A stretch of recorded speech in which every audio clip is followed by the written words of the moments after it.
एएसओच्या मुख्य परीक्षा 2021ला एक बेसिक संख्याशास्त्रावरती प्रश्न विचारला होता.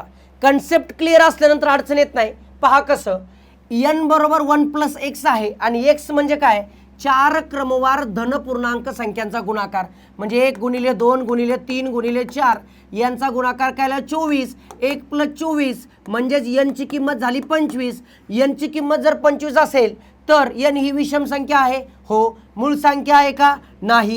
समसंख्या आहे का, नाही. पूर्णवर्ग संख्या आहे का, आहे. म्हणजे अ आणि क बरोबर ऑप्शन नंबर 4 बरोबर. तुम्ही 1 2 3 4 ठेवा, 2 3 4 5 ठेवा, कोणतंही ठेवा, क्रमवार ठेवा, विषम संख्या मिळते आणि काय मिळते, पूर्णवर्ग संख्या मिळते. असं तुमच्या बेसिक कन्सेप्ट क्लिअरच असावे लागतात, तेव्हा अडचण येत नाही.